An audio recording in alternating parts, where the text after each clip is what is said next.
Amen. Amen. Bwana Yesu asifiwe.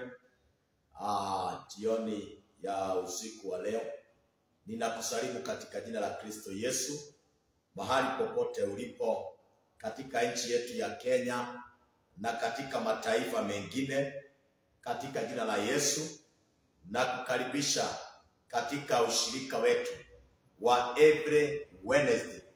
Huwa tunakutana hapa kanisani na tunakuja online kwa sababu ya neno la Mungu, sio kwa sababu ya mambo mengine, but just the word of God. That's why we meet in the church, so that we can hear the word of God in our life. Na ninajua ya kwamba mahali pale ulipo utabarikiwa jioni ya siku ya leo, na kwa uhakika utaona mkono wa Bwana, because when you hear the word of God, Bwana atakuinua na atakubariki katika maisha yako yote katika jina la Kristo Yesu. Biblia inasema ya kwamba tuwe watu wa kusikia neno na kufanya kulingana na vile neno la Mungu linavyosema katika maisha yetu, na ninajua ya kwamba mambo yote itakuwa salama katika jina la Kristo Yesu, na mkono wa Bwana utaonekana juu ya maisha yako. Kwa hivyo ningependa nikaweze kuchukua nafasi hii niweze kuomba, na ili tuingie katika neno la Bwana la jioni ya siku ya leo. Na mahali popote ulipo utabarikiwa unapotega sikio lako katika neno la Bwana katika jina la Yesu, and your life will never ever be the same again. Na Bwana atabariki maisha yako. Tuamini na tuombe. Baba, katika jina la Yesu, na kushukuru kwa sababu ya siku ya leo, siku njema katika ushirika wetu wa Wednesday hapa kanisani, na kupa sifa na heshima hata kwa sababu ya wale wote wanaotutazama online wakiwa mahali popote walipo katika nchi yetu ya Kenya na kwa mataifa yote katika dunia hii. Naomba ukabariki kila mmoja, na lile neno umeweka ndani ya moyo wangu, ninaomba liwe baraka katika maisha ya watu wako. Unitumie Bwana kama chombo chako cha kazi, ili niwe baraka kwa watu wako Bwana. Katika jina la Kristo Yesu nimeomba na hata kuamini. Sema amen. Mahali popote ulipo, kwa majina yangu naitwa Pastor Dohio, na nimeokoka. Yesu ni Bwana, na mtumikia Bwana nikiwa ninamheshimu, nikiwa ninamuogopa, nikijua ya kwamba atarudi tena na atachukua kanisa lake na alipeleke mbinguni, na ninaomba nitakuwa mmoja katika jina la Kristo Yesu. Kwa hivyo hata wewe tamani kuwa mmoja wakati Yesu atakapokuja, kwa maana alituahidi ya kwamba ameenda kutengeneza makao, na ikiisha atakuja tena na atachukua kanisa lake. Bwana apewe sifa. Kwa hivyo jioni ya leo najua ya kwamba Bwana atakubariki na atatenda mema katika maisha yako. Ningependa tuingie katika neno la Bwana siku ya leo. Kuna neno Bwana ameweka ndani ya moyo wangu, na ndio nitanena kulingana na mapenzi yake Bwana katika jina la Kristo Yesu, na Bwana atakubariki in Jesus name. Nataka kuongea habari ya mambo kama matatu inaweza fanya Bwana ashuke katika maisha yako, ama kwa Kiingereza tuseme ya kwamba 3 things that attract God in your life. Bwana apewe sifa. Mambo matatu inayovutia Mungu katika maisha yako, kwa sababu sio mambo yote huwa inavutia Mungu katika maisha ya mwanadamu. Hapana, kuna mambo mengine haifai katika jina la Yesu. Na kwa hivyo tutaangalia mtu mmoja ambaye alikuwa na shida, lakini kwa sababu ya mambo haya matatu alimwambia Bwana, naye Mungu alishuka katika maisha yako. Bwana apewe sifa. So kama uko katika shida yeyote katika maisha yako, hii mambo matatu itakusaidia na itafanya Mungu ashuke katika maisha yako, nawe uifanye. Sio kusikia tu, ni kusikia na kufanya kulingana vile neno la Mungu linasema. Bwana wetu ni sana. Tutaangalia mtu mmoja ambaye anaitwa Hezekia. I know ya kwamba mnajua habari ya Hezekia. Hezekia katika kitabu cha 2 Kings chapter 20 from verse 1. 2 Kings chapter 20 from verse 1 inasema ya kwamba siku hizo Hezekia akaugua. On that day, in those days, Hezekiah was sick unto death. Hezekia akaugua, akawa katika hatari ya kufa. Nataka tuangalie huyu mtu. Biblia inasema ya kwamba aliugua kiwango ya kwamba anaweza kufa anytime. Bwana wetu pewe sifa. That's what the Bible says, that he was sick unto death. Ya kule kuugua, alikuwa karibu kufa. Alikuwa amebakisha either a few minutes or a few times. Lakini maandiko inasema ya kwamba akiwa mahali pale anaugua, anateseka, Isaya nabii mwana wa Amosi akamujia akamwambia, Bwana asema hivi. Bwana asifiwe. Hakuna kitu kizuri wakati unaugua katika maisha yako, wakati unateseka, ama wakati uko katika jambo fulani na unaona hili jambo linakuumiza, linakutesa. Ni vizuri kutega sikio lako kwa nabii wa Mungu, kwa maana Mungu huwa anatumana. Bwana asifiwe. Mungu huwa anatuma manabii wake, watumishi wake, ili wakuletee ripoti kutoka mbinguni. Bwana asifiwe. Wakuletee ripoti. So wakati ule Hezekia alikuwa anaugua, nabii Isaya akatumwa na Mungu, enda uambie Hezekia namna hii, tengeneza mambo ya nyumba yako, tengeneza, set your house in order, keep your house in order. Yani atengeneze mambo ya nyumba yake.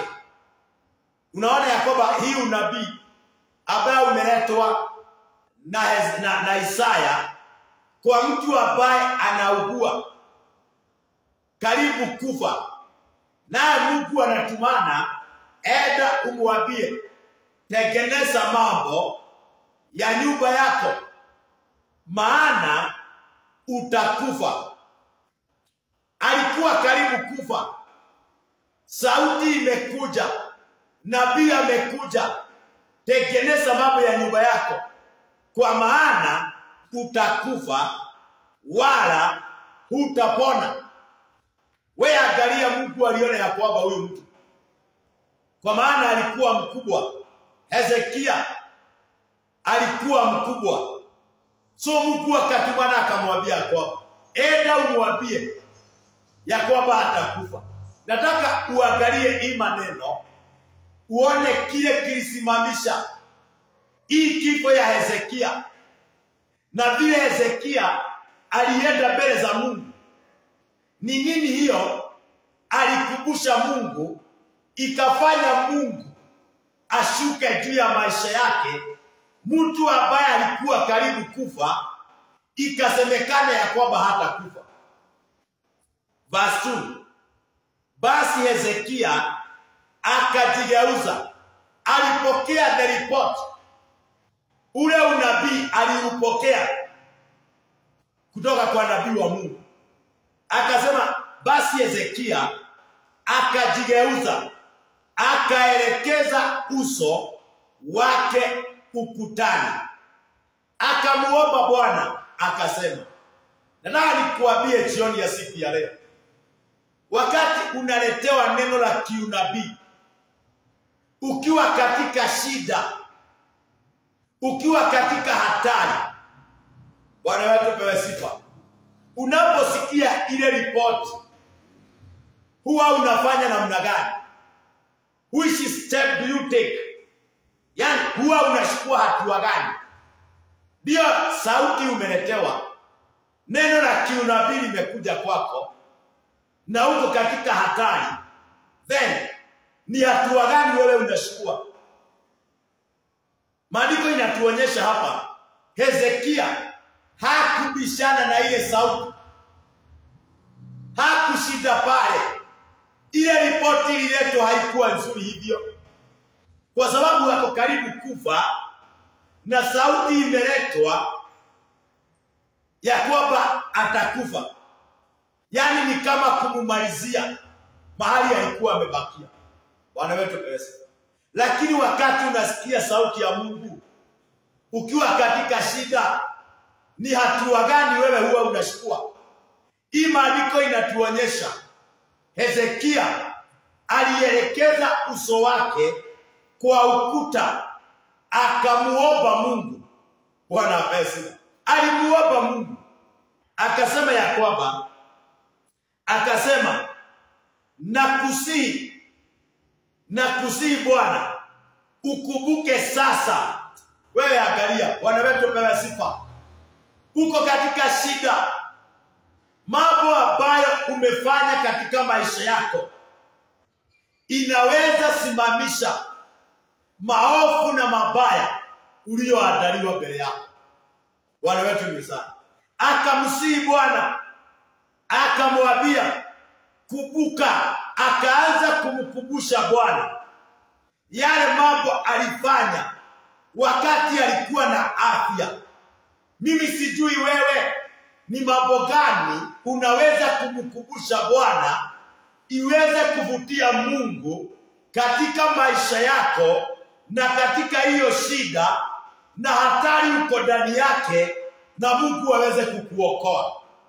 Hezekia aliomba Mungu. Kumbuka sasa, number 1, jambo la kwanza linaweza kuvutia Mungu katika maisha yako, katika hiyo hatari, katika hiyo shida, katika hiyo mabaya, katika hiyo vita.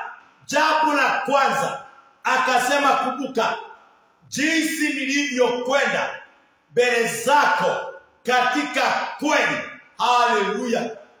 Kama wewe ni mtu ambaye unatembea katika ukweli, unapoingia katika shida, hata usikie sauti gani, ukielekea Bwana na umkumbushe hiyo ukweli ulifanya, hiyo ukweli ulienda naye, itavutia Mungu katika hiyo shida. Bwana apewe sifa. Sasa wakati mwingine tunaenda mbele za Bwana, Mungu anashindwa, hakuna kitu kamoja huyu mtu anaweza nikumbusha, ama kitu kamoja huyu mtu amefanya kanaweza nivutia niingie katika hiyo shida yake. Bwana atukuzwe. Si unakumbuka hata Daudi alimkumbusha Bwana, alimwambia Bwana, Bwana, uzikumbuke sadaka zangu na dhabihu zangu, ukanijalie mema. So unapokumbusha Mungu yale mambo unafanya, Bwana huwa anashuka, kwa sababu ya jambo moja umefanya katika maisha yako, likampendeza Mungu na likamgusa Mungu. Bwana wetu pewe sifa. Na Biblia inasema ya kwamba jinsi nilivyokwenda mbele zako katika kweli. Haleluya. How can you walk in truth? Unatembea kwa ukweli namna gani? Bwana pewe sifa. is by loving, obedient, and in the spirit. Na Biblia inasema ya kwamba nilivyokwenda katika kweli. So when you walk in truth, unajua ya kwamba siku hizi ndio upate kitu ama uajiriwe kazi fulani, lazima uigize udanganyifu kidogo. But when you walk in truth, that truth will set you free. Bwana wetu ni sana. Na sio watu wengi wanapenda ukweli. Hezekia alitembea katika kweli. So alitembea katika kweli, katika kupendana, katika utiifu, katika uaminifu. Bwana wetu pasiba. In kindness, in patience, alitembea na hii ndio kweli. Kwa maana kuna mambo mengine ni ya udanganyifu. Jambo la pili, lilifanya Mungu asikie maombi ya Hezekia. Akasema, namba 2, vile nilikuja kwako kwa moyo mkamilifu. Kwa moyo mkamilifu. I have walked before you in truth and with a perfect heart. Perfect heart. Yani na moyo mkamilifu. Kuna mtu mwingine bado hajakamilika katika moyoni mwake. Wewe katika moyo wako unaweka vitu, unaweka mambo nilifanywa, walisema. Yani you have been hurted in your heart. Na hauna ile roho ya kusameheana. So haujakamilika katika moyoni mwako. But when you have a perfect heart, God will hear. Bwana wetu apewe sifa. Moyo mkamilifu huwa inavutia Mungu katika shida kwa maisha yako. Katika hiyo hali uko ndani yako. Bwana apewe sifa. Naongea na mtu ambaye ako katika hatari, ako katika shida, ako katika maumivu, ako katika mateso, ako katika vita. I'm speaking with you today. Bwana amenituma kwako. Bwana wetu ni sana. Ni jambo gani unaweza mkumbusha Bwana so that he can be attracted, akuondoe katika ile shida badala ya kuendea na kuumia? Unajua kama mtu akiwa na shida, hata kuomba inakuwaga shida kubwa sana. But unaweza mkumbusha Bwana kwa kitu kimoja umefanya kwake, liweze kumvutia, akuje akuondoe katika hiyo shida. So moyo mkamilifu inavutia Mungu. Bwana apewe sifa. Naomba Mungu atusaidie tukamilike katika mioyoni mwetu. We have a perfect heart, ambaye ya kwamba kuna mambo ambaye haiwezi kuonekana ndani yetu. Bwana wetu ni sana. Uondoe ile mambo yote inaweza zuilia moyo wako kukamilika. Uyaweke kando. Colossians inasema ya kwamba weka kando namna hii mambo hii yote. Weka wivu kando. Weka vita kando. Weka uchochezi kando. Hiyo yote weka kando. Moyo wako ukamilishwe na Bwana. Ukiwa na moyo mkamilifu. Hezekia alienda mbele za Mungu. Hiyo ni jambo la pili, alimkumbusha Bwana. Haleluya. Ya kwamba nilikuja kwako ama nilivyokwenda mbele zako kwa kweli na kwa moyo mkamilifu na badili na kwa kutenda yaliyo mema machoni pako. Ile mambo ama ile matendo unatenda katika dunia hii kwa maisha yako, je, ile matendo inaweza vutia Mungu katika maisha yako? Inaweza vutia Mungu katika hiyo mambo huko ndani yako? So Hezekia alienenda mbele za Mungu kwa kutenda yaliyo mema, Kuna mtu mwingine anasema ya kwamba anatenda mema kwa mdomo, but katika moyo wake akobali sana na Mungu. So Mungu hawezi kuja katika maisha yako. Bwana pesa.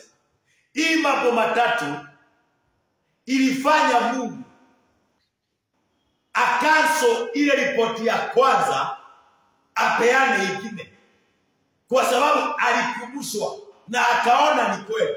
Kama Hezekia hakuwa anatembea na ukweli na moyo mkamilifu na kwa kutenda yaliyo mema, Mungu angeshuka, angeendelea na vile alisema.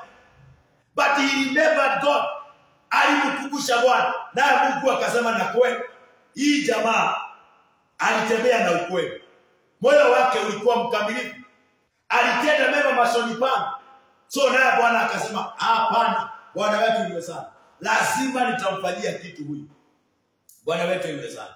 Na Biblia inasema ya kwamba moyo mkamilifu na kutenda mema yaliyo mema machoni pako, Hezekia akalia sana sana. Kuna kilio unaweza lia na isifutie Mungu, kwa sababu ndio Mungu ajibu maombi. Kuna mambo Mungu huwa anaangalia. Bwana pesa. For example, kuna mtu ambaye anaomba gari saa hii na anaomba Mungu sana, lakini moyoni mwake kuna vile amepanga akipata hiyo gari. Ndio unaona your prayers are great, kwa sababu Mungu huwa anaangalia moyo. Kuna mambo Mungu anaangalia katika maisha ya mtu, inamfutia, anaingia katika hiyo ombi lako na katika hiyo shida yako. So Hezekia akalia sana, alilia sana. Na Biblia inasema namna gani? Inasema ya kwamba ikawa, hebu wanavia Mungu anajibu mambo matatu tu. Hezekia alienda naye na Mungu akaona hakika ni kweli huyu alitembea katika hii mambo, sio kunidanganya na sio kujifanya. Akasema ikawa kabla Isaya hajatoka katika mji wa kati, Isaya hakuwa ametoka Elia, so he was on his own way kurudi. Lakini akiwa katika ile mji, akiwa katika mahali pale akienda, Biblia inasema neno la Bwana likamjia mara ya pili kusema, kwa nini Mungu amemnenea Isaya tena? Kwa sababu kuna kitu ameona kwa Hezekia. Kuna mambo imemvutia kwake. Katika hiyo shida alikuwa naye ugonjwa, aliugua karibu kufa. Kuna mambo alikumbusha Mungu, ikavutia Mungu katika hiyo kuugua kwake. The same prophet Mungu alitumia apeleke ripoti ya kwamba atakufa, akanenewa na Mungu tena, akaambiwa namna gani? Rudi ukamwambie Hezekia, mkuu wa watu wangu. Hebu sikia vile sasa anaitwa. Turn again and tell Hezekia, the captain of my people. Bwana wetu ndio sana. Yani Mungu akipendezwa, naone kuna mambo umefanya maishani mwako, in that problem God will give you a new name. Go to my captain of my people. Bwana wetu ndio sana. Naongea na mtu jioni ya siku ya leo ambaye anaugua katika moyo wake, anaugua kitandani. Jambo gani unaweza kumkumbusha Bwana ukiwa pale? Bwana apea sifa. Hata kama kuna sauti umepokea, hata kana kwamba daktari kuna ripoti amekupatia ya kwamba wewe hautafikisha siku fulani, hiyo ripoti sio ya kukumaliza. There is another report. Hallelujah. Bwana anapokuangalia aone kuna mambo inaweza kumfutia kwako, Bwana atukuzwe. Atatumana tena the same doctor, atasema ya kwamba you never die but you are going to live. Bwana atukuzwe. turn around, go to my captain, the captain of my people. Bwana wetu ni sana. Akasema ya kwamba rudi ukamwambia Hezekia, the captain of my people, thus says the Lord, the God of David thy father. Hallelujah. Abu angalia vile Isaiah alirudi kwa Hezekia, the God of David thy father, I have heard thy prayer. Nimesikia maombi yako. Hivyo ndivyo nimeyasikia maombi yako. That is the second report. Bwana akuzwe. Ilikuja why God changed his mind, na alikuwa ametumana atakufa. Then mtu wa Mungu hapa anamwambia Mungu, kumbuka nilivyokwenda mbele yako na kweli na moyo mkamilifu na kutenda mema machoni pako. Then God changed his mind na akasema ya kwamba nimeyasikia maombi yako. Mungu alisikia maombi ya Hezekia na machozi yake kwa sababu ya hiyo mambo matatu. Bwana atukuzwe. Jioni ya siku ya leo, Bwana anaweza kukukumbuka na nini? Bwana wetu ni sawa. Wengine wanakumbuka kwa sababu ya mambo mengi. Bwana wetu ni sawa. Nimeyasikia maombi yako na kuyaona, because he prayed, akamkumbusha Bwana. Then the Bible says that akalia sana. So ile machozi alilia, Biblia inasema ya kwamba na kuyaona machozi yako, tazama nitakuponya. Kwa hiyo nikusema ya kwamba uponyaji kwa mtu haikujaji hivyo. Kuna mambo huwa Mungu anaangalia. Bwana wetu ni sana. Kuna mambo Mungu huwa anaangalia mpaka Mungu anabadilisha mawazo yake. Akasema ya kwamba because umeomba na umenikumbusha yale mambo yote umefanya. Bwana wetu ni sana. Nimesikia maombi yako na machozi yako nimeyaona. Tazama nitakuponya. Naomba jioni ya siku ya leo, wewe ambaye umetembea kwa ukweli and you are in a bad situation, may the Lord heal you. May the Lord remember you. Bwana wetu pesa. Mungu akukumbuke jioni ya siku ya leo. Akasema ya kwamba, oh my God, tazama nitakuponya. Siku ya tatu utapanda nyumbani kwa Bwana.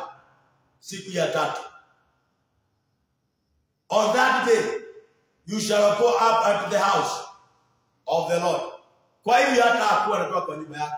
But the that day Mungu akasema ya kwamba utaenda katika nyumba yangu. Na Biblia inasema ya kwamba tena Mungu hajamalizana na yeye, kwa sababu Mungu akiona vile wewe ulifanya mambo mazuri mbele yako, akamwambia tena nitazizidisha siku zako, yani and I will add unto thy days, kiasi cha miaka 15. Aliongezewa miaka kwa nini? Ile mambo matatu alikumbusha Mungu. Bwana wetu ni sana. Daktari amekupea report ya kwamba ikifika mwezi fulani ama date fulani hautakuwa hai. Lakini kwa sababu ya matendo mema na ukweli, Bwana wetu ni sana, na kuwa na moyo mkamilifu, Mungu anaweza kukuongezea miaka. Unaweza pokea ripoti nyingine akaongezewa miaka 15. Na unasikia vile anasema atamponya, atamzidikishia siku kiasi ya miaka 15, nami nitakuokoa wewe na mji huu. Bwana pesa. Sio yeye peke yake. So ile mambo unafanya inaweza kukuokoa wewe na iokoe your entire family, na iokoe hata mji. Bwana pesa. So when we walk in truth with a perfect heart, na tuenende kwa matendo mema mbele zake Bwana, we can be saved. God can save our family, and God can save our city, our nation. Bwana wetu ndio sana. Uponyaji haikujagi hivyo tu. Kuna mambo Mungu huwa anaangalia. Akimwambia nitakuongezea miaka, nitakuponya, na namba 3, nitakuokoa wewe. Not only you, but even the city will be saved. Na mkono wa mfalme Ashuru, ataokolewa na mkono wa mfalme wa Ashuru ambaye alikuwa amekalia mji. Nami nitaulinda mji huu kwa ajili ya Daudi mtumishi wangu.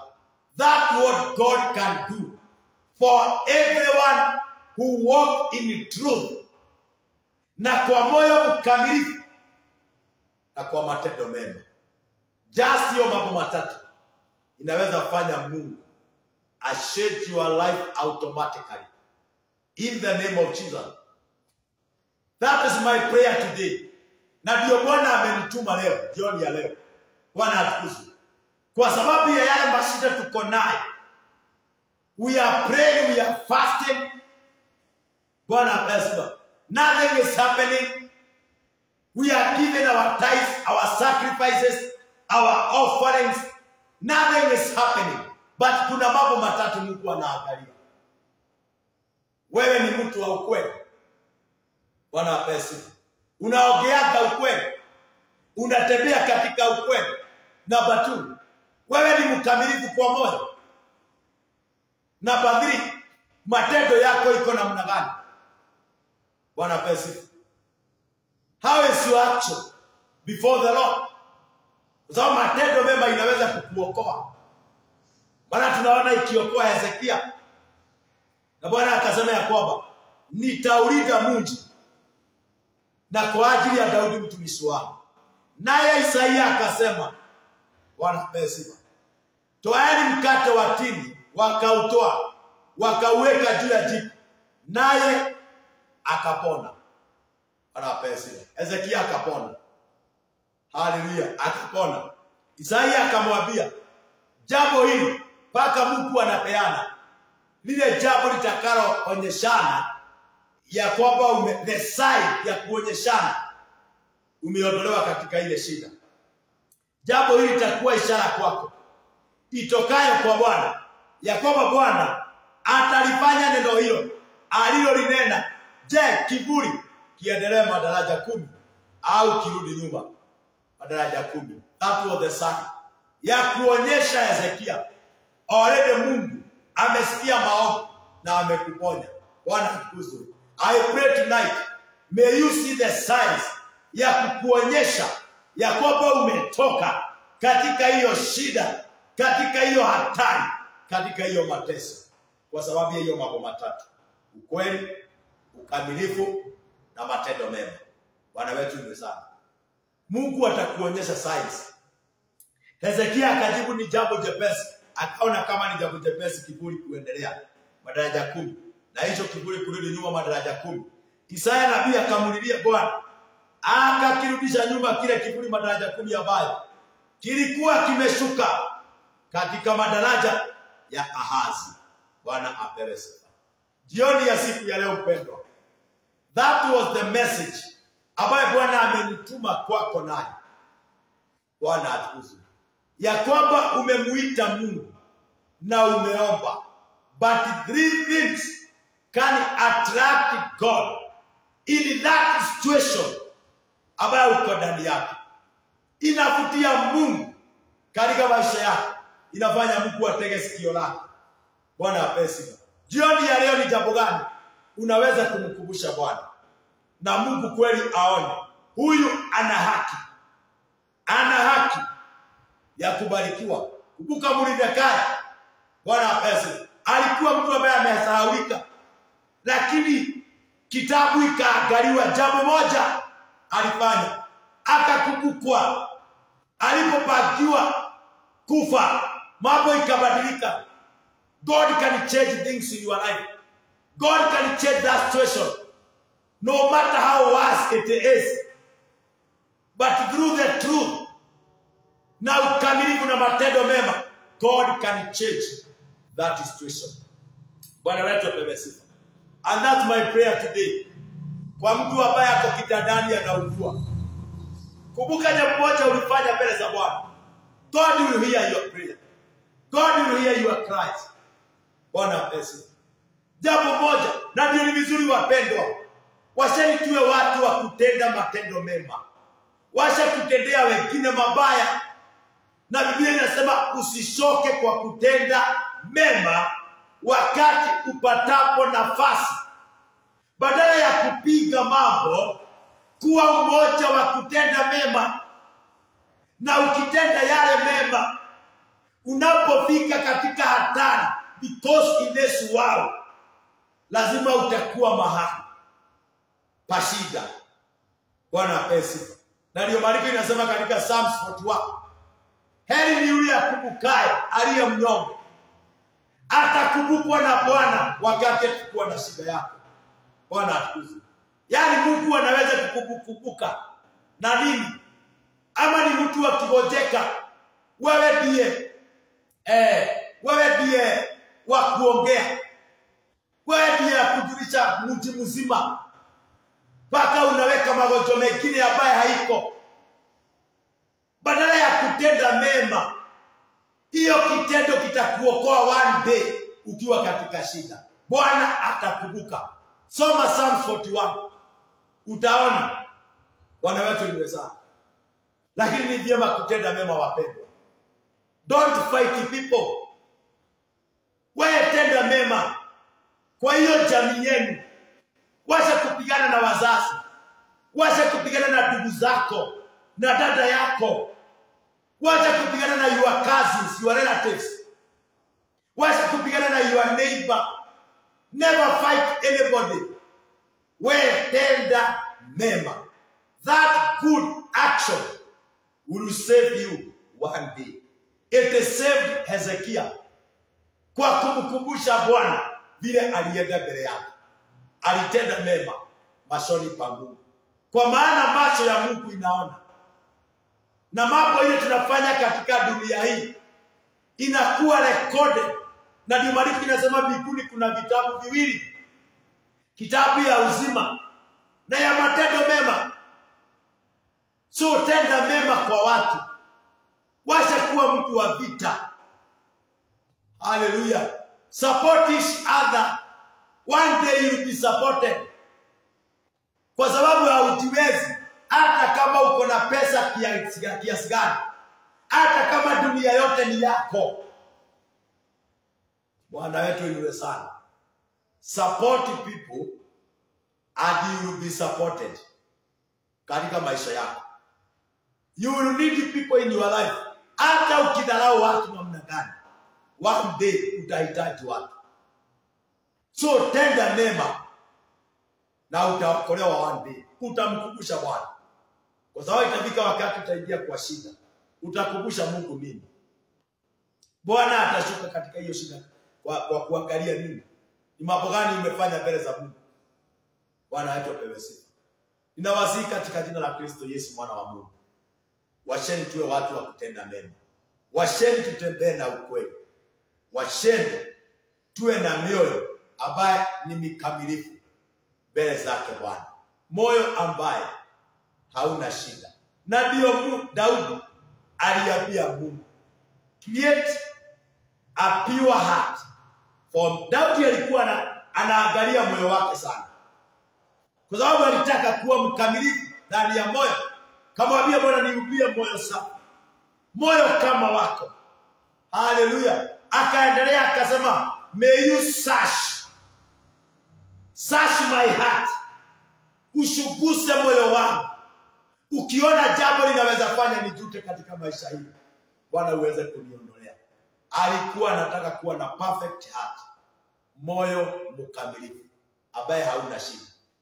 Bwana apesi. That is the prayer that we can pray.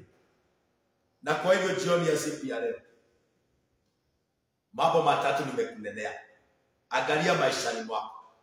Either umeomba kwa siku nyingi na umefunga na umetoa mali na vitu zako kwa Mungu, lakini keti mahali uangalie hivi, uone ni jambo gani unaweza kumkumbusha Bwana. Je, ukifanya hiyo mambo yote, wewe unatembeaga na ukweli?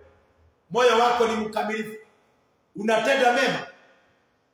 Hiyo mambo itafutia Mungu katika maisha yako. Bwana wetu apewe sifa. Nataka niombe na wewe jioni ya siku ya leo.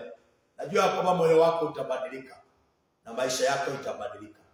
No matter hiyo situation uko ndani yake, but God can change everything in your life. Anaweza badilisha. Tuamini na tuombe. Baba, katika jina la Yesu, ninakuomba jioni ya siku ya leo for a great word and message ambayo umetunenea mkombozi wetu. Naomba Bwana, katika mioyo yetu tusaidie kuwa wakamilifu, tusaidie kutembea na ukweli na kutenda mema mbele zako mashoni pako Bwana. And one day you will remember us, oh God. Na Bwana, ninakuomba siku ya leo, kumbuka mambo mazuri vile watu wameenda mbele zako. Huyo mtu ambaye ako kitandani, huyo mtu ambaye anaugua, huyo amefungwa jela, huyo anateseka, huyo anaumia. Bwana, kumbuka jambo moja tu nzuri ametenda kwako, umtoe katika hiyo hatari, umtoe katika hiyo shida, umuokoe Bwana na jamii yake na mji wao Bwana, katika jina la Yesu. Remember even our nation, remember our city, remember us, oh God. Baba, tukumbuke kwa yale mema tumefanya kwa jina la Kristo, na utusamehe mahali hatujaenenda na ukweli, mahali mioyo yetu sio mikamilifu, mahali tumekuwa tukitenda mabaya. Forgive us, oh God. Forgive everybody, my Father, who hears this message tonight, in the mighty name of Jesus. Forgive us, oh God. Naomba Bwana utusaidie kuenenda na mienendo mizuri katika jina la Kristo Yesu. Bwana, utukumbuke kama vile ulikumbuka Hezekia, alikuwa kiwango ya kufa, but you saved your life, you saved your mind. Kwa sababu Hezekia alikuwa mkamilifu ndani ya moyo wake, alikuwa na matendo mema machoni pako, alitembea katika ukweli. Bwana wetu wa rehema, umemponya Bwana, nasi tunaomba utuponye usiku wa leo katika jina la Kristo Yesu. Nimeomba na hata kuamini. Amen. Uko mahali pale, umesikia neno la Bwana, unasema ya kwamba katika moyo wangu nimeshoka na hii dhambi, nimeshoka na hii mambo, nataka kupea Yesu maisha yangu. Rudia maneno haya nyuma yangu, sema: Bwana Yesu, nisamehe kila dhambi na makosa nimetenda kwako, uniokoe na ufute jina langu kwa kitabu cha mauti na uliandike kwa kitabu cha uzima. Nipe Roho wako Mtakatifu anisaidie na anidumishe. Wacha nikuombee. Baba, kwa jina la Kristo Yesu, naombea huyo kijana, huyo mama, huyo msichana na huyo mzee, hata huyo mtoto amekubali kupea maisha yake, umuokoe. Naomba Bwana ukamzidishie neema na ukamlinde Bwana na ukampiganie katika jina la Kristo Yesu. Niomba na hata kuamini. Wewe ambao uliokoka uko area ya Gikabura, Thogoto, Kihuguro, Mayai, Oderi, Jobe, mahali popote ulipo karibu na Gikabura, karibu hapa Christian Foundation Fellowship Gikabura, na utabarikiwa na Bwana. Na kama uko mbali, tafuta kanisa ambalo utafundishwa neno la kweli la Mwenyezi Mungu na ufuate ile njia, na maisha yako itakuwa salama. Mungu akubariki na kutende mema katika jina la Yesu. Uko mahali pale unasema ya kwamba unataka kuwa baraka katika huduma hii, unaweza tumia namba hii 0728 21 20 39. Unaweza tumia namba hiyo kwa sababu ya direction your offerings, your tithe. Kuna mtu ambaye haendagi kanisa, but you need an altar ambaye itakuwa ikiongea juu ya maisha yako. You can connect yourself with this altar of CFF Church in Kabura, and your life, you never be the same again. You can give your tithe, your offering, your sacrifices, and we are going to pray with you. Bwana atakutenda mema. Baba, kwa jina la Kristo Yesu, naomba kwa sababu ya watu wako, kwa sadaka na fukura 10 na sacrifices ambazo watatoa katika hii madhabahu, wabariki Bwana, wakumbuke katika maisha yao, uwatendee mema Bwana. Kwa jina la Kristo Yesu nazitakasa na kuziweka wakfu katika ufalme wako. Uwabariki na ukawainue. Kwa jina la Kristo Yesu niomba na hata kuamini. Mungu awabariki na watende mema. Shalom. Shalom.